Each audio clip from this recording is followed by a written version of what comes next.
Hello, this is John Georges, and my final project is Participative Leadership and F-1 Enrollments in Community Colleges. I was especially interested in this particular topic as it relates to institutional responses to the Trump administration's international travel bans and COVID restrictions. Now, the crisis that was in question, or say crises, are the travel bans, which were first instituted in January 2017 at the start of his administration as president, and also the COVID restrictions which emerged after the COVID pandemic was officially announced by the World Health Organization in March 2020.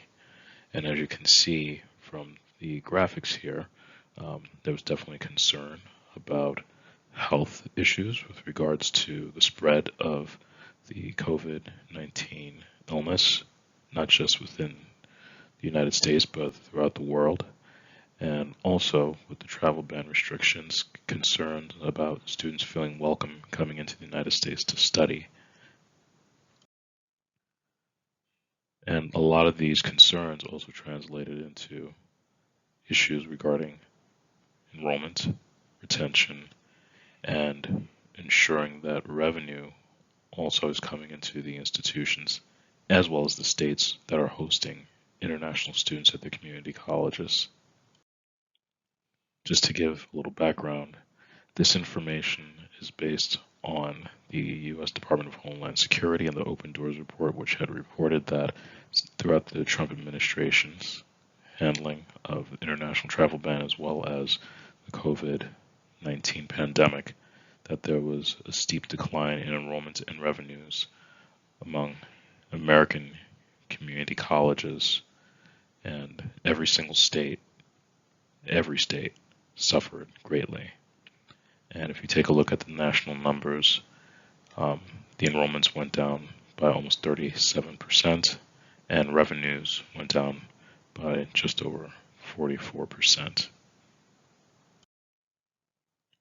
Now, participative leadership was one theory that I wanted to incorporate in this project, primarily because of the fact that it requires a lot of input and involvement from a variety of different players and participants, and they each have an area of expertise or certain insights that might help address the concerns. And as we take a look further into this discussion, that there were certain things that were inevitable, and there may not have been any answer to counteract in the sense of trying to retain or sustain enrollments and revenue. However, having insight, having input from different players, from different participants throughout the institution can help provide better insight as well as enable leaders to make informed decisions, as most final decisions end with the leader.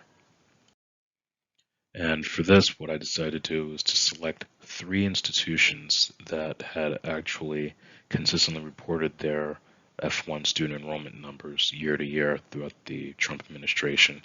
And by looking at their strategic plans to get a better sense of how they build buy-in, where the foundations are for understanding the missions, values, and goals of the institution, I reached out to contacts/leaders from these 3 different institutions: Shoreline Community College in Shoreline, Washington, Kapi'olani Community College in Honolulu, Hawaii, and Mount San Antonio College in Walnut, California.